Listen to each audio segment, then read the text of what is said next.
가지고 계신 신약성경 84면이 되겠습니다. 허락하신 말씀 통해서 하나님의 음성을 친히 들으시기 바랍니다. 말씀 교독하겠습니다.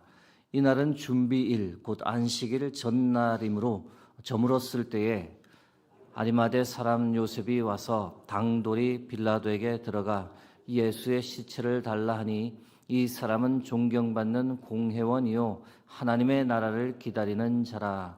빌라도는 예수께서 벌써 죽었을까 하고 이상히 여겨 백부장을 불러 죽은 지가 오래냐 묻고 백부장에게 알아본 후에 요셉에게 시체를 내주는지라.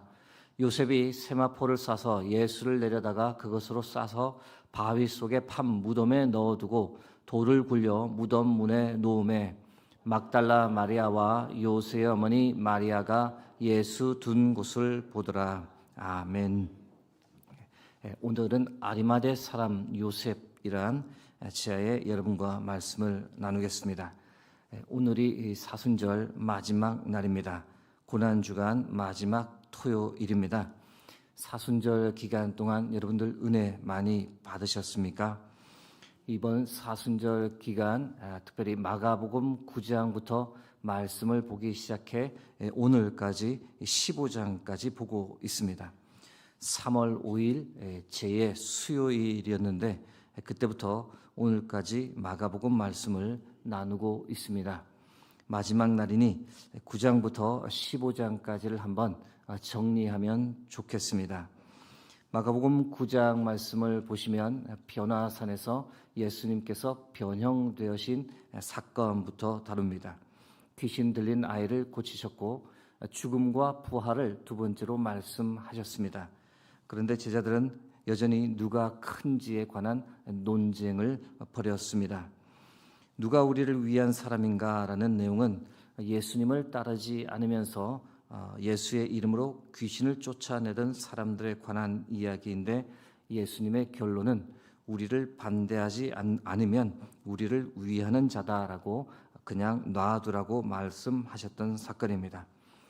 10장에는 이혼 문제가 처음 언급되고 어린아이와 같이 하나님의 나라를 받들라라고 하는 어린아이를 축복하시는 메시지가 나옵니다.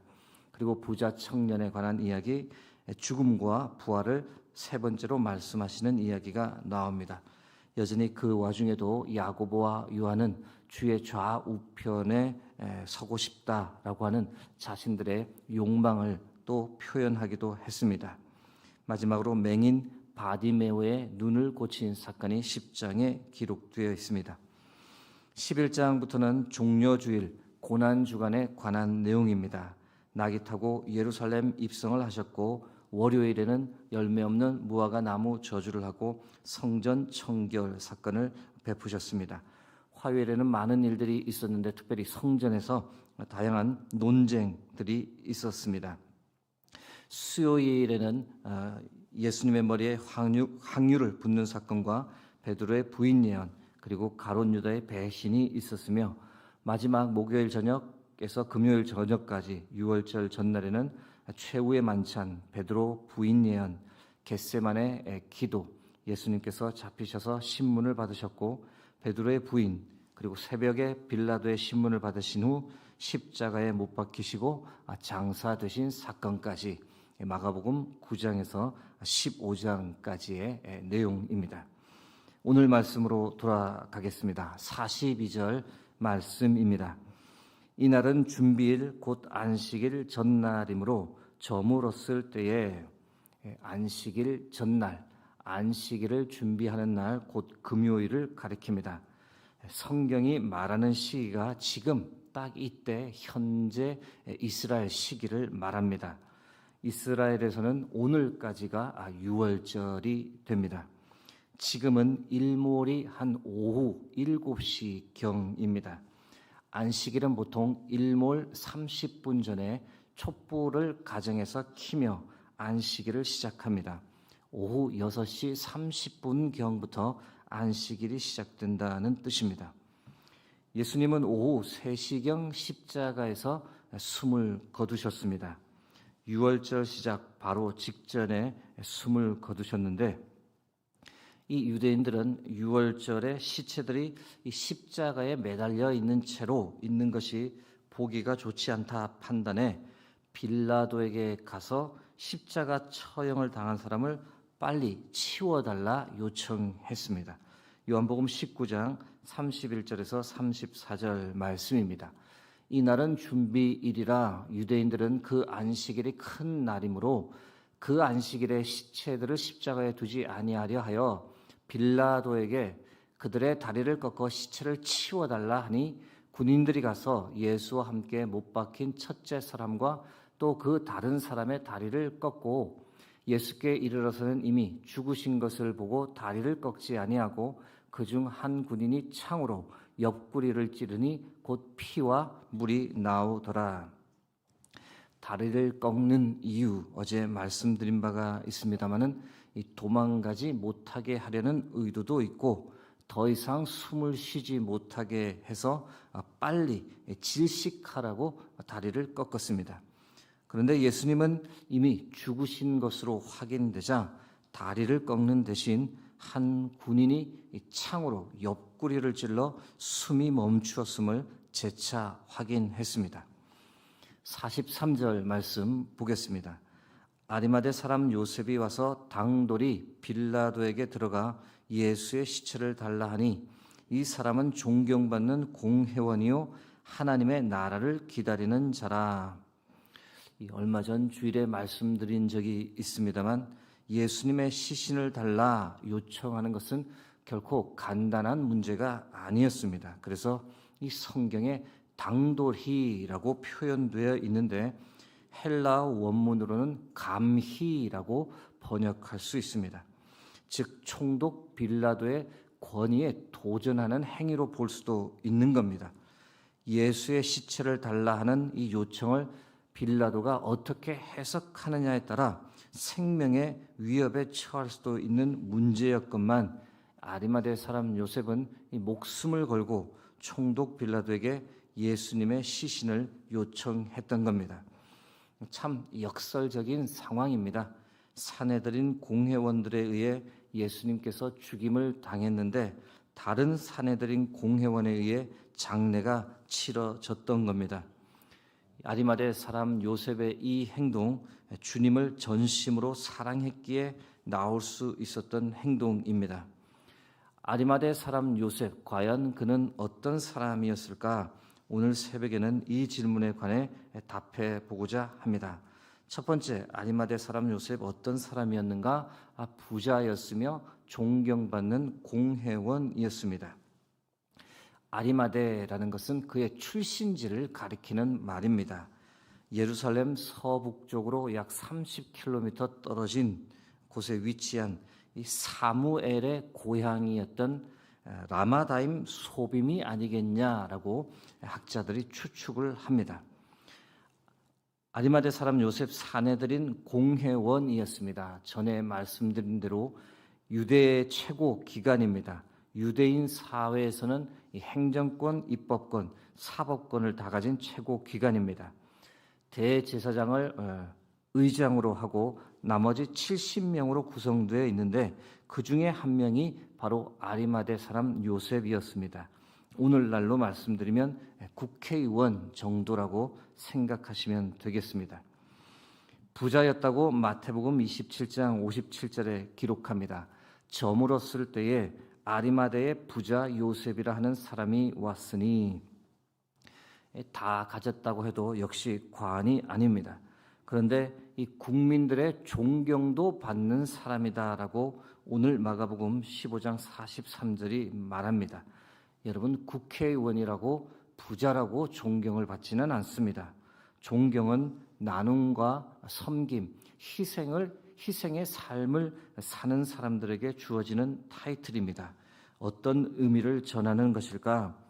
아리마대 사람 요셉은 일반 서민들을 위하는 마음을 가지고 있었고 그들을 위한 정치 활동을 했고 자신의 부를 또 선행을 많이 하며 살았다라는 것을 뜻합니다. 아리마대 사람 요셉 어떤 사람이었는가? 두 번째, 예수의 제자이며 하나님의 나라를 기다리는 사람이었습니다.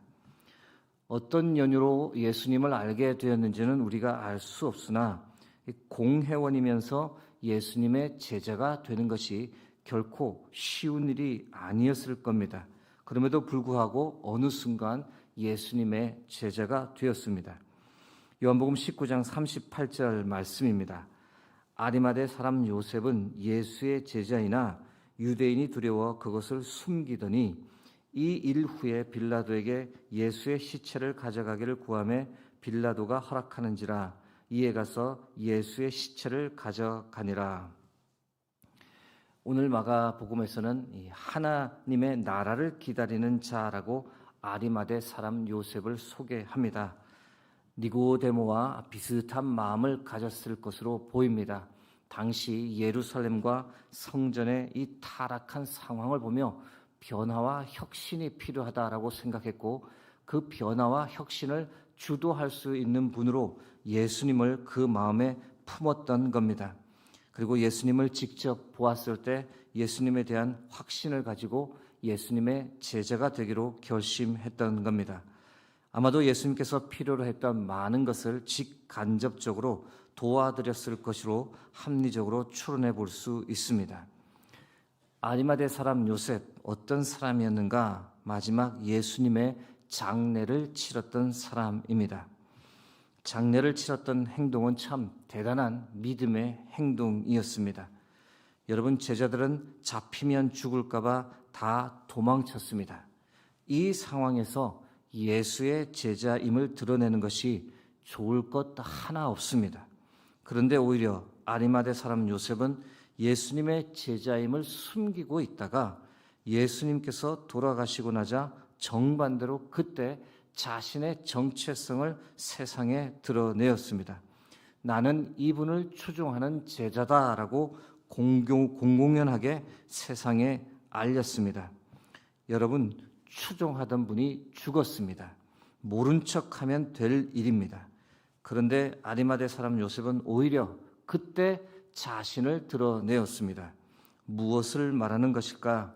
정말로 주님을 사랑했다는 뜻입니다.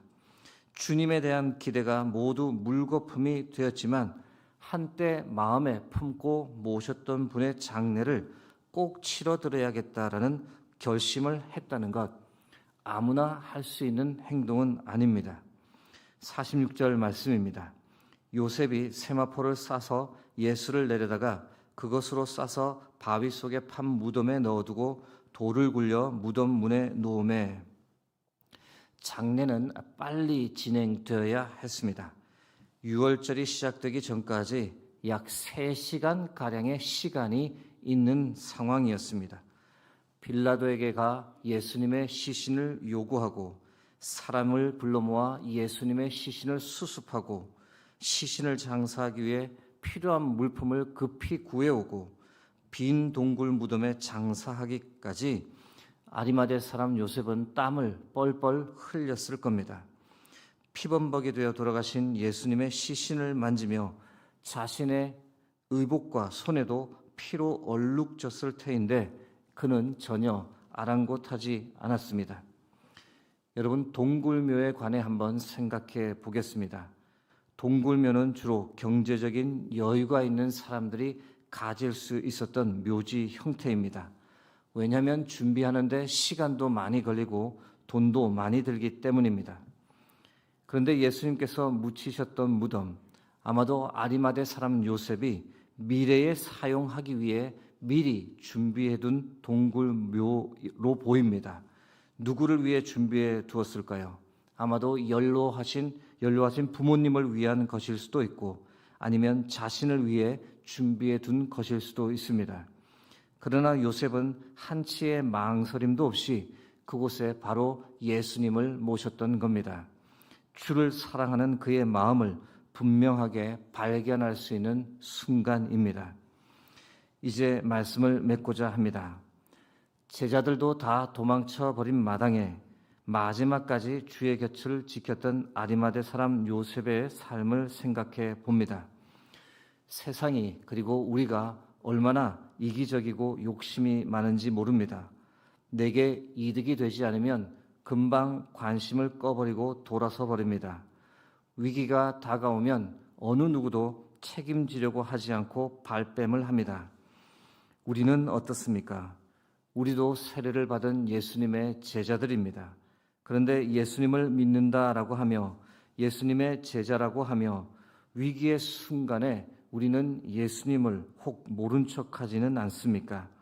여전히 세상의 성공과 명예와 부를 추구하며 살아가지는 않습니까? 결정적인 순간에 책임 회피하고 숨어버리려 하지는 않습니까?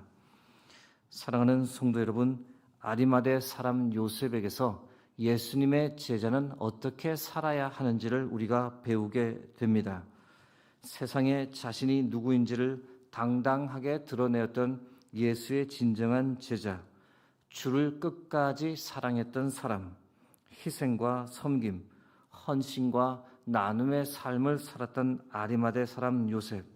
여러분, 우리도 아리마대 사람 요셉처럼 진정한 예수의 제자로 주를 끝까지 사랑하고 주를 위해 희생과 헌신의 삶을 살아갈 수 있길 주의 이름으로 축복합니다. 함께 기도하겠습니다. 오늘도 우리에게 귀한 생명의 말씀을 허락해 주셔서 감사합니다.